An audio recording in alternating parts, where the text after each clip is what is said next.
From Daily Trust News Center, this is the News Hour. Tonight on News Hour, parents of abducted Katsina children appeal for rescue of captives unhurt. Academic Staff Union of Universities ASU convenes crucial meeting on Monday after receiving half salary in October. PDP presidential candidate wants Obasanjo's image on new Naira note. And away from Nigeria, Democratic Republic of Congo president pleads for youth support amid worsening rebel violence. Hello and welcome to the News Hour on Trust Television. I am Ayuba Ilya. Thanks for joining. The details now. Parents of the abducted children in Mairua town of Faskari local government area of Katsina State are still in agony and frustration.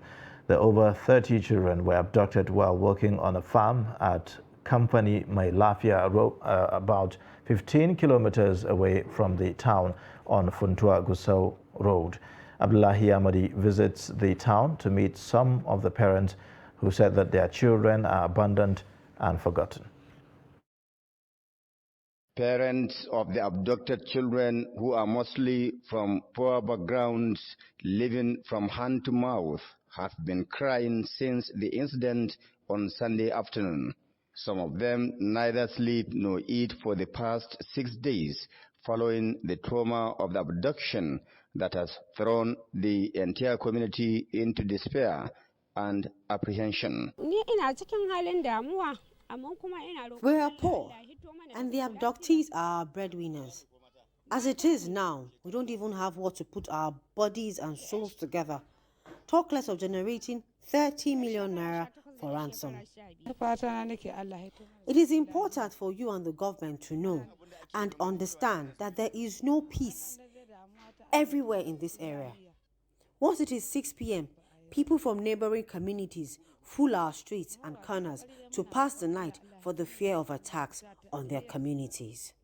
While seeking divine intervention, the parents are also calling for government's intervention to rescue the children from the hands of the terrorists.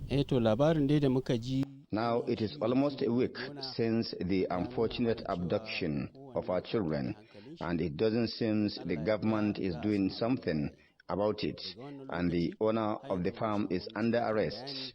In this situation, what do we do? Already, the terrorists are demanding the sum of 30 million naira ransom to secure the release of the abducted children, or in the alternative, the owner of the farm make himself available to them in the next couple of days. We are so much worried, confused and traumatized. We have exhausted all our efforts, and the bandits have been calling and threatening to sell our children out if their demands are not met. Speaking off camera, the Sarkin Rafin Katsina district head of Mairua, Sani Idris Sambo, gave assurances that plans are underway by the relevant stakeholders to rescue the children unhurt. He, however, expressed worries over increasing spate of insecurity bedeviling in some parts of Mairua district, which has worsened living condition of many communities. Abdullahi Ismail Ahmadi, Trust Television News, Katsina. The Academic Staff Union of Universities, ASU University of Jos Branch, has withdrawn all academic activities in the institution over non-payment of their 8-month backlog by the federal government. The union took the decision in its congress held in Jos on Friday, directing all lecturers to remain at home until their backlog of salaries were paid. The withdrawal of the academic activities in the institution is coming barely 2 weeks after ASU NEC called off the 8-month strike embarked as a result of the federal government refusal to implement the 2009 agreement with the union. In a statement, the branch chairman of the union, Lazarus Maigoro, said that the students who have already resumed would have to wait indefinitely until their withheld salaries were paid.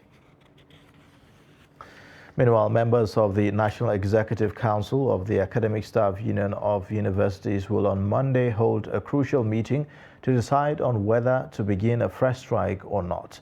The decision to convene the emergency NEC meeting, which is to be held at its National Secretariat on University of Abuja campus, is coming on the heels of October salary cut received by the members of the union. A NEC member who craved anonymity told our correspondent that members of the union across all the branches are disappointed about the action of the Minister of Labour and Employment, Chris Ngige. The official said that their members had it on good authority that it was the minister that wrote to the necessary quarters directing them what to pay regarding October salary. And now on political matters, the presidential candidate of the People's Democratic Party, Atiku Abubakar, says one of the 3 Naira notes about to be redesigned should have the image of former President Olusegun Obasanjo. Atiku, in a string of tweets on Saturday, also saluted the 85-year-old elder statesman and African Union's mediator for leading peace talks between the Ethiopian government and Tigrayan rebels after 2 years of devastating conflict. Prime Minister Abiy Ahmed's government and Tigray People's Liberation Front had, in a statement this week, agreed to permanently silence the guns and end the 2 years of conflict in northern Ethiopia. The conflict erupted on November 4, 2020, when Nobel Peace Laureate Abiy sent troops into the Tigray after accusing the TPLF, the regional ruling party, of attacking federal army camps. President Muhammadu Buhari says he prefers the candidate of his party, Bola Ahmed Tinubu, to succeed him in order to sustain the legacies he will leave behind. President Buhari stated this at the inauguration of a 385-member campaign council for the reflection beat of Governor Abdullahi Sule of Nasarawa State in Lafia. Abubakar Abdullahi sent in the report as presented from our studio. Speaking at the inauguration ceremony in Lafia, President Buhari, represented by his Chief of Staff, Ibrahim Gambari, said the campaign council would be at the forefront for the reflection of Governor Sule and election of Bola Tinubu, the presidential candidate of All Progressive Congress. He explained that his administration has been committed to safety and security, revitalization of agriculture and diversification of the economy, provision of infrastructure, fighting corruption, among others, adding that such legacies will be sustained and improved upon if fully Nigerians elect Tinubu the candidate of the ruling party. He wants, of course, his party to be returned. He wants all the governors of APC to return. He wants more states to become APC states. President Buhari also called on the people of Nasarawa State to support all APC candidates for various positions in Nasarawa State to consolidate on the achievements so far recorded. On his part, the national chairman of the APC, Abdullahi Adamu, said the presidential candidate of the party has been tested and trusted in the areas of human capital development, improved revenue generation, and is a man of ideas. Governor Abdullahi Sule of the state lauded the people of the state for their support for him in 2019 election and appealed to them to support him, promising to do more in terms of developing the state. We don't want to lose the election, as we want Bola Tinubu to win. So also we want A.A. Sule to be re-elected. To win the seat of governor without the presidency is a great loss. Because of that, the president and Nasarawa State governor are for APC. We will never allow other political parties to rule. We are not going to have any overconfidence the way other people are having. We are going to put in all our energy into this campaign until we deliver, because we want to deliver, we want to come back, we want to continue with the good work that we are doing. Responding on behalf of the members of the campaign council, Abubakar Sandogi, chairman of the campaign council, expressed gratitude to the governor for the confidence reposed on them and promised to lead the party to a resounding victory in 2023. When you came in, some were saying, no, you are a greenhorn, you are not well known politically. I say it's a lie. This is an international politician, an international businessman, like it has been said by the previous speakers. Other speakers at the event promised to work towards ensuring success of the party in the state and beyond.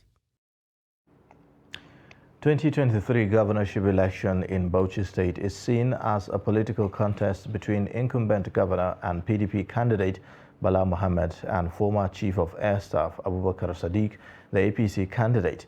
But emergence of New Nigeria People's Party (NNPP) and the Labour Party has changed the equation. Adamu Imam reports that the two major parties are still holding marathon meetings to maintain their dominance in the state. The report. In 2019, Bala Mohammed defeated incumbent APC Governor Muhammad Abubakar, making Bauchi State politically sophisticated. Political pundits in the state said competence and merit could be deciding factors of who wins the minds of the electorate in the state in 2023. Since President Buhari came and campaigned on the grounds of competence and not party, we all tilted and voted for him. It is the same thing we did in 2019, where Bala emerged as governor, Yakubu Abdullahi as a rep member, down to the State House of Assembly. Irrespective of their parties, this shows you that in 2023, history will repeat itself in Bauchi. But this time around, what I observe is that, because sincerely, people are talking about this present government now, that the man is very, very good, that he do especially all this infrastructure of road and other things. Labour Party is merging as political movement to reckon with. Officials of the party says election is not about rhetoric and change is constant in politics. The evidence is just everywhere. Not even a surprise. In Bauchi, we are going to pull what is called tsunami. There's going to be a tsunami in Bauchi State in terms of Labour Party. PDP and APC in the state are also holding series of meetings with various stakeholders on winning strategy ahead of 2023 elections. Political analyst Abubakar Bili says the two major parties, though, face stiff competition from others, but have what it takes to win the elections. So Bauchi politics is dynamic, yes, I agree.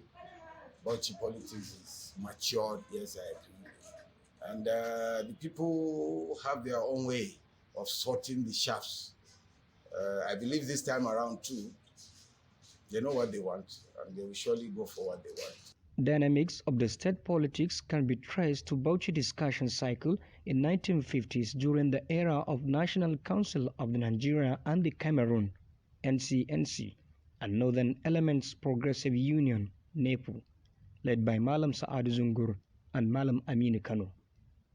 Adam Imam, Trust TV News, Bauchi. In a related development, chieftains of the People's Democratic Party on Saturday met with Bauchi State Governor Bala Mohammed, the national chairman of the party Iyacha Ayu, Sokoto State Governor and Director General of the PDP Presidential Campaign Council Aminu Tambuwal, and former Governor of Jigawa State Sule Lamido were among those present at the meeting, which was held behind closed doors. The PDP chairman said that part of the reason for the meeting was to discuss some developments in the party. Now, ahead of the 2023 general elections, one of the prominent elders in the People's Democratic Party in Sokoto State, Sahabi Bojo Bodinga, had defected to the All Progressives Congress.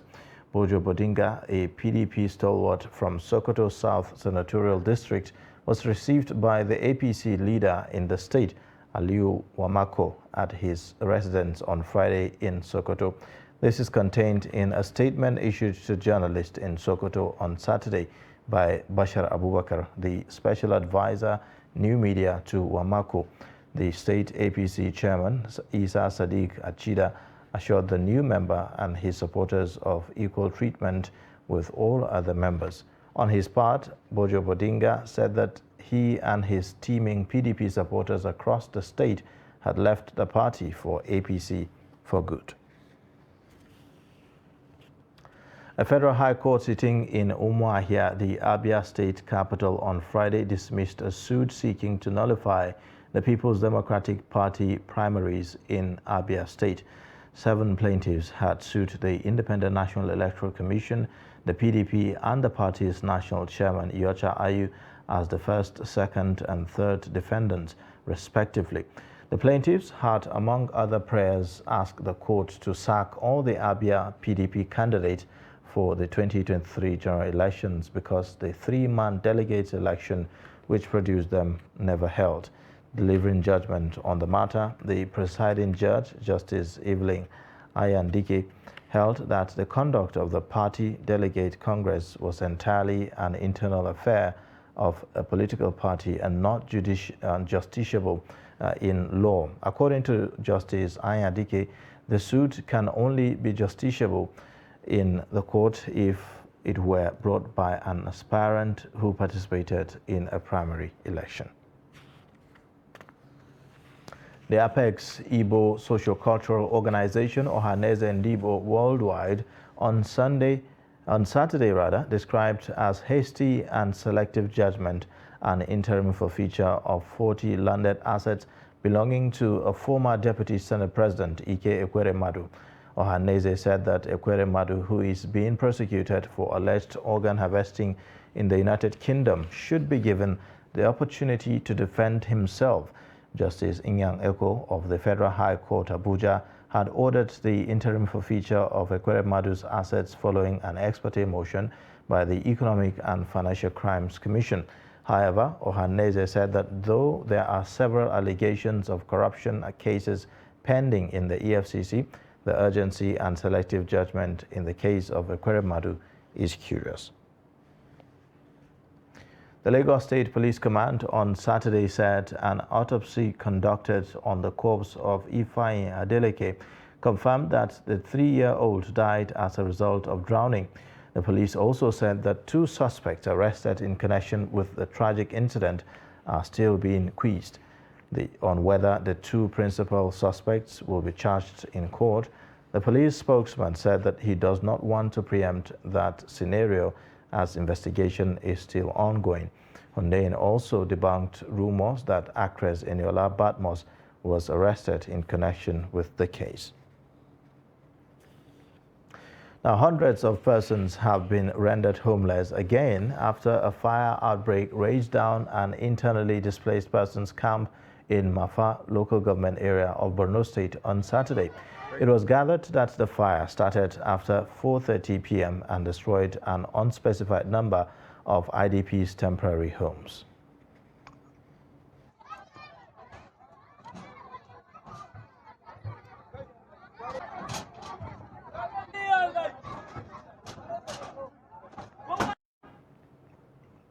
The United Nations has described this year's flood disaster in Bayelsa State as a crisis of major proportion that deserves global attention.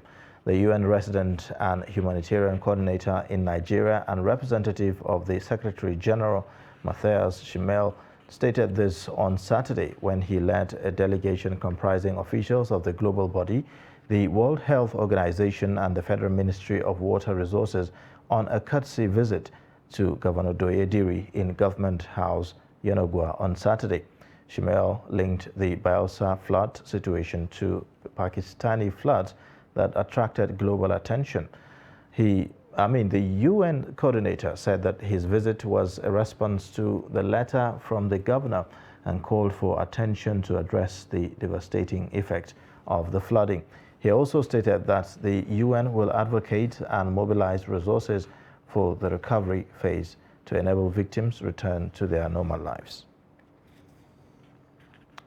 In the meantime, the victims of flood disaster are being accommodated in various internally displaced persons camps in Yenagoa. The Bayelsa State capital got a 50 million naira donation from the wife of the All Progressives Congress presidential candidate, Senator Oluremi Tinubu. Tinubu, accompanied by members of the APC Women Presidential Campaign team, visited the camps to commiserate with the victims over the flood incident.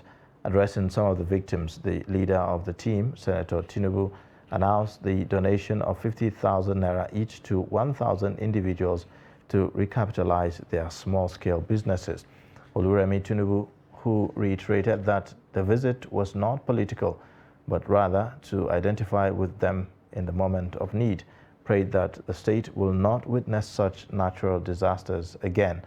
Emperor Osage, acting paramount ruler of Bogene, had, while expressing the victims' appreciation, informed the delegation that the donation is the first of its kind.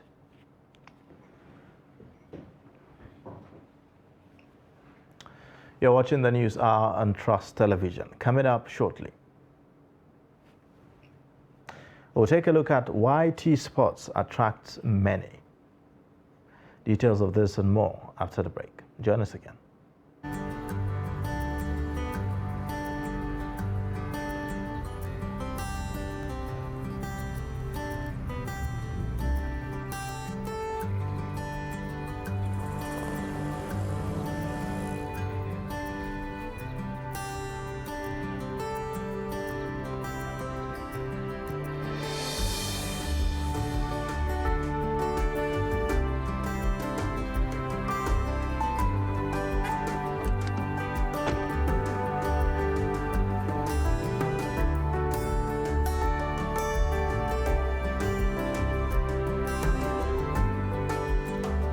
Taj Bank, we are a non-interest bank like no other. That's because we do not just share in your success story, but we also share your risk like it's ours. And that's why we say at Taj Bank, our only interest is you.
TV, documenting the Nigerian story.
Thanks for staying. This is the News Hour on Trust Television.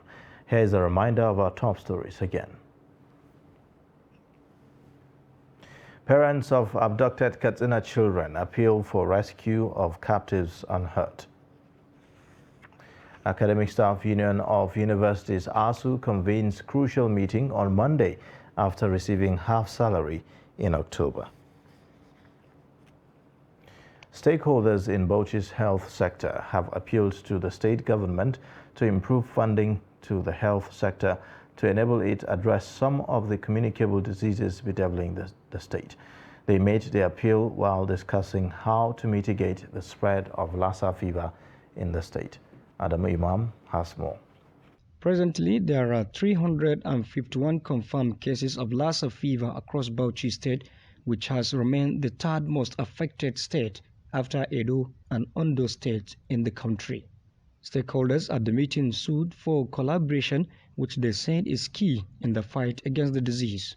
Encourage the state government to continue to, bring out funds that, the state officials under the these ministries, including the One Health ministries that will work with to be able to get to where we actually want to go. The ultimate aim is actually to have, a better society, with healthier people, you understand, all across. So funding is always an issue, and the more you give, the more is actually needed, They also noted that apart from funding, quick response and approach to health issues is a source of concern. Rulers and traditional community leaders have great role to play in enlightening our community to be aware of this kind of rabies, rats, and so many of these animals that spread that kind of disease. In order to have effective control of the spread of this Lassa fever, our traditional rulers and community leaders, as well as religious leaders, indeed, should be involved in the campaign for fighting against this Lassa disease. Lassa fever is something that we have been battling with for more than 1 decade in Bauchi State, and we are responding every year. And however, the response actually is not effective and efficient, not because we don't have enough resources, but because the approach. The State Commissioner of Health, Sabiu Abdu Gwalabe, says despite the rapid spread of the disease, the government is committed to ending the menace. Adam Imam, Trust TV News, Bauchi. Sellers of perishable foods in Lalong Perishable Market, popularly known as Faringada Market in Jos North local government area of Plateau State, say that items such as tomatoes, pepper, onion, among others, are always certified okay before they are sold to the public. This, they said, is done by ensuring that food items brought to the market are checked to ensure that they are healthy for consumption. Ado Musa completes the story. The sellers of perishable food items in the market said when such items are brought, the quality control personnel in the market always ensure that those food items follow stages of being cleared before being sold to the consumers. Abdullahi Idris, the chairman of the market, told Trust TV how perishable items were brought in and taken out of the market for consumption. These food items are directly brought to the market from the farms. They are brought in clean baskets. If they are taken to other states, we ensure that all the damaged ones are put aside. This is done to ensure that the perishable items are healthy for consumption. We don't joke with what we are eating. One of the roadside food sellers, Mariam Abdullahi, on her part said, they always ensure that the food items are safe for consumption as well as the environment. Our food is not expensive. With 200 naira, you can be satisfied, and that is why people come to buy the food. On a daily basis, more than 200 people patronize me. So in this place, my workers are also doing their best. On the issue of patronage, Mariam said she has customers from different areas that patronize her food. We buy meat from one Malam Madulai. His meat is always clean. I believe if not because our food is hygienic, people would not have been coming here to buy. That is why they come to buy. Aliu Ibrahim, who patronizes roadside food, said he buys the food because it is affordable. I buy the food because it is not expensive. You can buy 200 naira food and it will be enough to satisfy you. If you go to a big hotel, you will spend a lot of money. That is why we always patronize these sellers. These, among other similar reasons, many believe account for why many patronize roadside food vendors. Ado Musa, Trust TV News, Jos. Tea drinking habit in northern Nigeria is part of everyday life. Tea selling is common and people patronize tea joints for breakfast and dinner. But now tea sellers are selling different kinds of tea with mixture of ingredients that boost health or provide energy to drinkers. In this report, Bello Musa examines the variety of tea and the reason why tea culture is evolving in Kaduna. Northern Nigeria, people patronize Meshayi spots mostly in the morning and evening.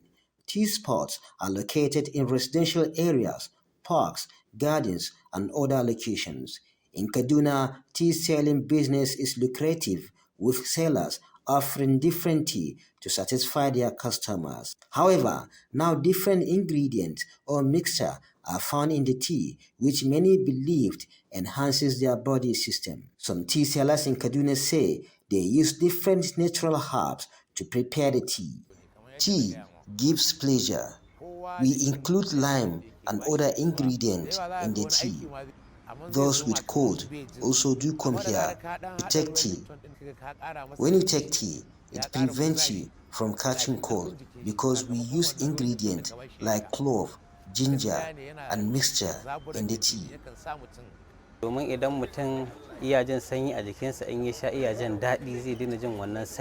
The tea prevents cold because we use ingredients like clove, ginger, and mixture in the tea. It also enhances man's system. As the tea selling becomes more lucrative business in the north, so also the drinking of tea attracts more followership.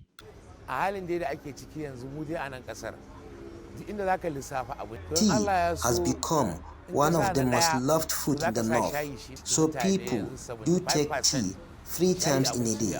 People also take tea more than any other food.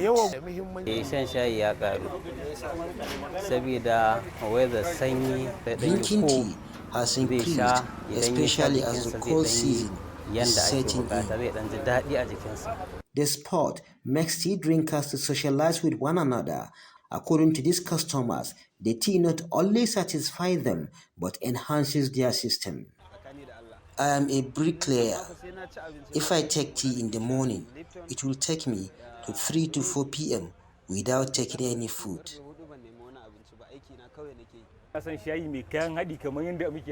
I get more energy by taking tea. The ingredients and different mixture in the tea gives me satisfaction.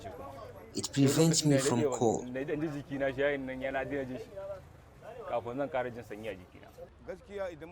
If you take tea, especially in the morning, you will not catch cold because your system will be normalized. Now, most people prefer tea that either enhance their body system or provide them with energy, but the question is whether there is health implications attached to excessive tea drinking. Bello Musa, Trust TV News, Kaduna. The need to properly profile any resident who indicates interest to join the vigilante group or any other community-based security outfit has been stressed. This follows recent concerns by stakeholders over the involvement of some bad eggs among the vigilantes and other security guards formed to bolster security in communities. Salis Lawal has more.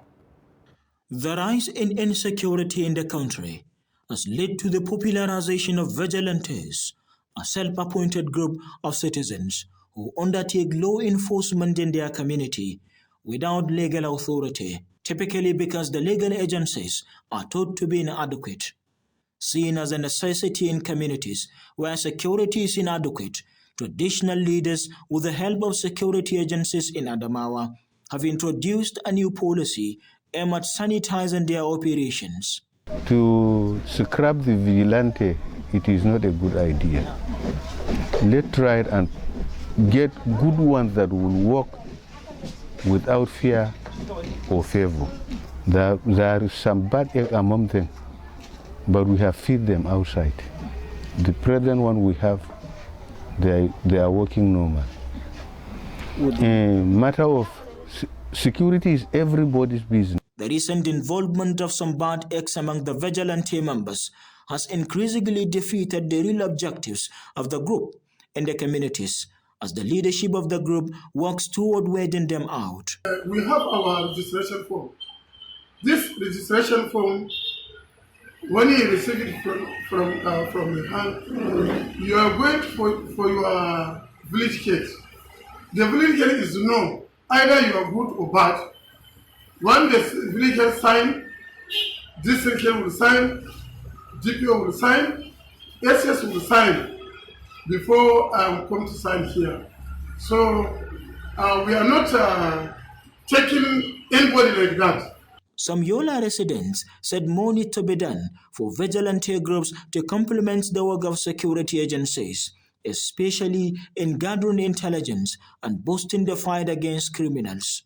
Da wannan abu har ga Allah suna taimaka mana ta fannin yara da kuma barayi masu tsallaka gidajen mutane da kuma masu zuwa su ɗauki mutane. Let their work be sanitized. They help communities sit in peace. I believe giving them the necessary support and encouragement will go a long way towards strengthening their operation. Da za a tantance su saboda a tabbatar mutum da yana aiki a bashi ID card. Contribution of vigilante members towards security development in communities are enormous. I don't think scrapping them would be of good to society, especially at this time. However, I see there is need to properly check their work for better. This is what we are appealing to the government to come to their aid. They don't have vehicle to move. They don't have, even torchlight we are the one to provide them, even whistle. They also give assurances that if properly checked and provided the necessary support, vigilantes and other such groups will ensure that peace and security reign supreme in their communities. From Yola, Salis Lawan, Trust TV News. The government of Rivers State has expressed commitment to leverage its partnership with the Nigerian Army on the recruitment of indigents into the military. The secretary to the state government, Tami Danagogo, disclosed this while receiving the Nigerian Army Director of Manpower Planning, Army Headquarters, Major General J.M. Jalu, in his office in Port Harcourt. The report.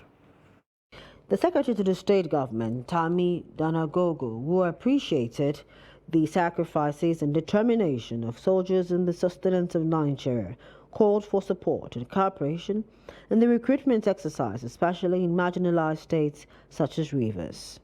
He reassured the Army that Rivers State government would continue to support the military to enlighten able-bodied youths who are mentally and physically fit to be enlisted into the Army.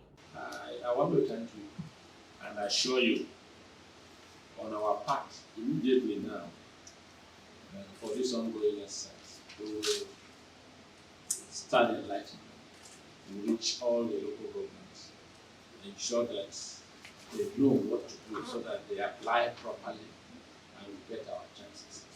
Earlier, the Army Director of Manpower Planning, Army Headquarters, Major General J.M. Jalu, called for the support of the state government and people in sensitizing the public regarding the ongoing 84 regular recruitment intake that will end on 2nd December 2022. He said the Enlightenment campaign tour became necessary to keep Nigerians abreast of the Army's approach to the recruitment exercise. In order for us to bridge the gap in this recruitment exercise, directed that we should go around some of these states where we notice low turnout of their citizens into the Nigerian Army. Major General Jalu also highlighted some of the needs for Rivers, Indigene, and other states who had low turnout in the ongoing recruitment exercise, and encouraged intending recruits to fill out forms appropriately to avoid rejection. It's with time when these recruits go for training and they pass out from depot, the career progression starts from there. And just like the civil service. Major General Jalo noted that the recruitment is free of all charges, adding that no one is expected to pay any amount for the training after the recruitment. The Imo State Police Command has confiscated 3 rifles, ammunition and other dangerous weapons from a house belonging to a gang leader identified as Ebuka. Imo Police Public Relations Officer Michael Abatam disclosed this while speaking to newsmen in the state. According to the PPRO, the Divisional Police Officer in charge of Oguta Station received a distress call reporting of a house burglary. He said that the police officers responded immediately. Upon investigation, one of Umayata village native in Oguta local government area of the state confessed to the crime and said that his boss, who is their gang leader, instructed him to burgle houses and keep the stolen items in his house. However, when the house was searched, 3 automatic English pistols, 46 live GPMG ammunitions, 58 live 7.62 mm and M240 machine gun ammunition, 72 AK-47 rifles, 5.56 mm live ammunitions and other dangerous weapons were seized. The PPRO said that the Commissioner of Police, Mohammed Ahmed Barde, ordered the command to ensure that the fleeing suspects and other members of the gang are apprehended.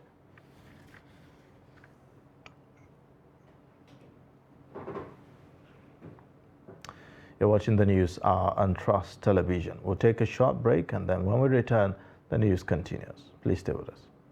Nigerians, elections are here again. Let us shun violence. Let us play the game according to the rules. Do not be a thug. Say no to violence. Let's rise and defeat violence, crime, and sabotage against the peace of our nation. Nigeria is the only country we have. We must do everything to keep it united. We must avoid any act that promotes hate and disintegration. Say no to separatist movement, terrorism, fake news, hate speech, religious bigotry, and any act that tends to divide us as a nation. Watch out for strange gatherings and suspicious movements. Restrict access to sensitive documents and data, the disclosure of which may damage national security. Educate your staff and family, particularly on measures to safeguard information and report security breaches. Apply relevant legal security guidelines to protect yourself and your neighbors. Due to misinformation and wrong choices, some idle persons resort to vices in their greed to get rich quick. They resort to kidnapping, killings for rituals, and other heinous crimes. Avoid wrong use of the social media. Before you broadcast that false message, think twice. Ask whether it will promote peace or violence. For safety at home, still be security conscious. Educate your household on safety tips. Report all suspicious movements and persons to the security agencies nearest to you. Be a good citizen. Be patriotic. To pass security information, please call 0813-222-2105, 0915-339-1309, 0908-837-3514, or send a mail to dssPR@dss.gov.ng. This message is from the Department of State Services, DSS.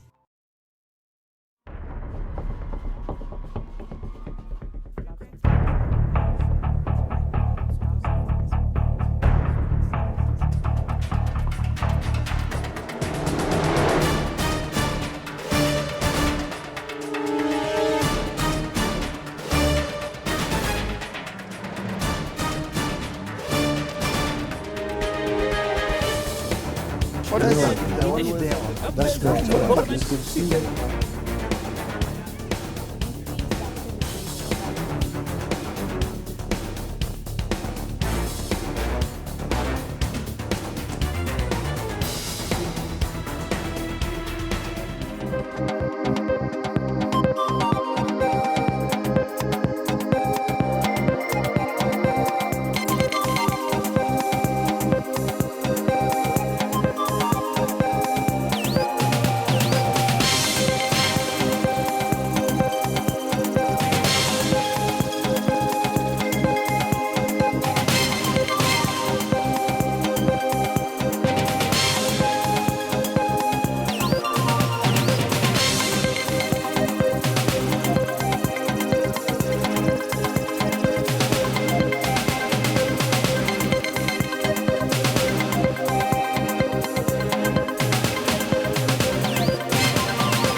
right, thank you for staying with us. Now, reports reaching us says that children who were abducted by the terrorists in Katsina State have regained their freedom.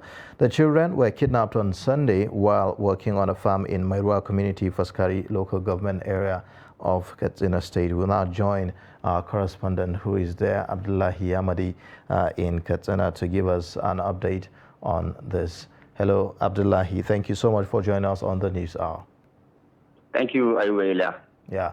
So what do we know so far about this sharing story? Well, indeed, the 30 abducted children who were abducted at Kampani Malaysia, Mairua district of Faskari local government has been released by their abductors this evening. Confirming the development, the district head of Mairua told Trust TV that all the 30 children had been released, reunited with their families, and he also assured that all of them are hale and hearty, and an undisclosed amount of money was paid as ransom by the owner of the farm. And the entire community is now celebrating the return of their children. So are they, where exactly? Any ideas as to where the children are? Have they been reunited with their families, or have they been taken to medical centers for medical check? No, they've already been reunited with their families. They are already with their families, and that's why I said the entire community has been, or rather is now celebrating their return, and they have been taken to their families, reunited, and they are in a very good health condition. All right. Well, thank you so much, Abdullahi, for the updates on this story. We'll continue to follow up to know the health status of these children. Okay, thank you very much. Yeah. All right, now moving on to other stories. The federal government has restated its commitment to improving Nigeria's trade environment to boost domestic production and export. President Muhammadu Buhari disclosed this at the Lagos Chamber of Commerce and Industry 2022 Lagos International Trade Fair with the theme Connecting Business, Creating Value. Here's the report. President Buhari said his administration has disbursed a total of 785 billion through the Bank of Industry from 2019 to 2022. The president, represented by the Minister Industry, Trade and Investment, Niyi Adebayo, said the government through the Central Bank of Nigeria, CBN, also initiated programs to encourage domestic production and export, some of which include the Anchor Borrowers Program, FGN Special Intervention Fund for MSMEs, and 150 billion naira targeted credit facility. We all know the important role that trade plays in stimulating our economy and driving sustainable development. Through increased trade, our goals of job creation, GDP growth, increased foreign exchange earnings, and reduced insecurity are actualized. The development of export trade takes this a step further and helps our nation reach its economic diversification goal. Host Governor Babajide Sanwo-Olu of Lagos State pledged that the state will continue to prioritize the growth and development of micro, small, and medium enterprises to further boost the economy of the state. The president, Lagos Chamber of Commerce and Industry, Michael Olawale Cole, said the trade fairs team underscored the importance of relationships and networking among businesses for the purpose of wealth creation, noting that global economic conditions were challenged even after recovering from COVID-19 pandemic. We need to do a lot more to attract more private capital investment into our economy. In the years ahead, our economic and investment policies must be right, and our institutions must be investment friendly. We need to fix our structural, institutional policy challenges, and of course, our regulatory issues impeding private sector development in our great country. Although the ongoing Russia-Ukraine war and recently climate change shocks in the form of devastating floods across the country have negatively impacted trade. Stakeholders are positive that with viable value creation, trade benefits will be sustained. Now let's take a look at some more business updates put together by Chiamaka Mwafo.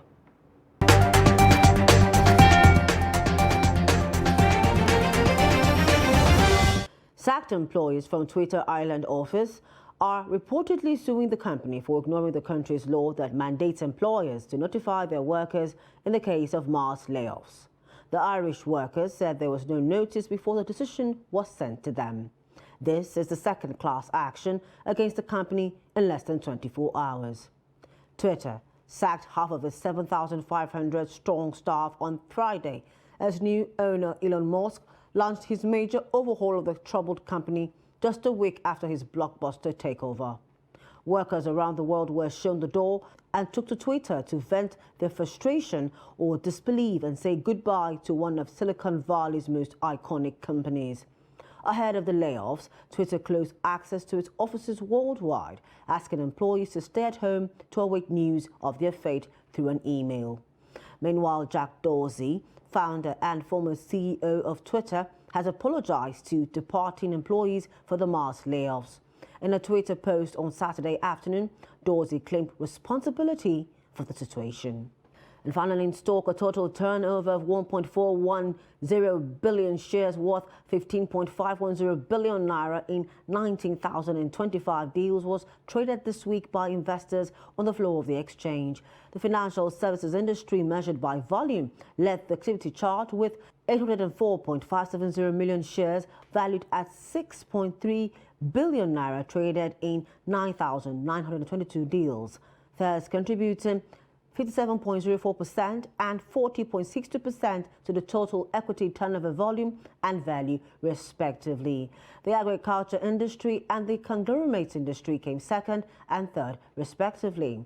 A total of 121,712 units valued at 119.220 million were traded this week in 16 deals. 20 equities appreciated in price during the week, 43 equities depreciated in price, while 94 equities remained unchanged. And that's it on Business News. I am Chiamaka Mwafo.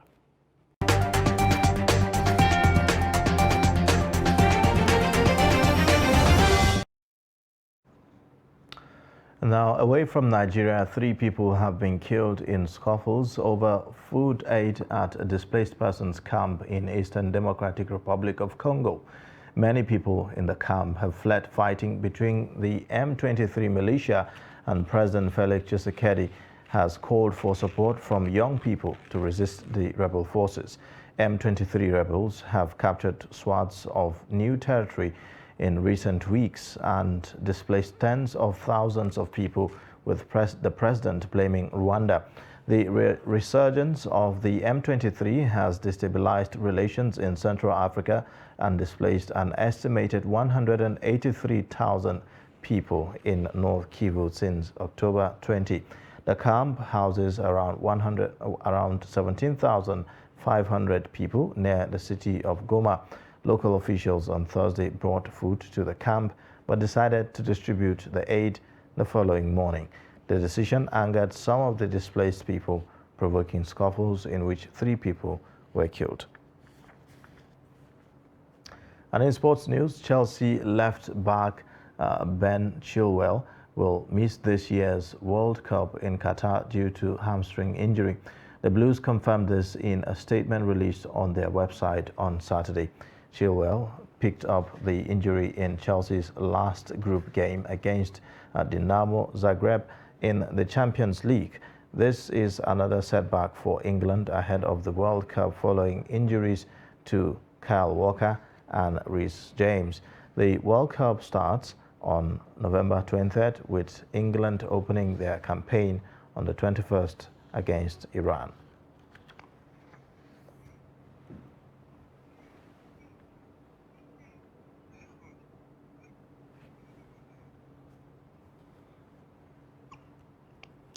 Staying with sports news, Super Eagles trio of Emmanuel Dennis, Taiwo Awoniyi and Francis Onyeka were in action as Nottingham Forest Forest played out a 2-2 draw with Brentford in Saturday's Premier League game. Dennis, who was making his 8th appearance, has netted 1 goal this ongoing season.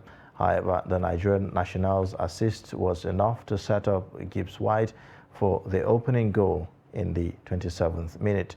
Dennis was substituted in the 79th minute for Taiwo Awoniyi, while Onyeka came on for Vitaly Janelt in 46th minute. The draw means Nottingham Forest sit 20th on the league table, while Brentford sit 10th on 16 points. And that's a wrap on the News Hour for tonight. You can watch more via all our social media platforms.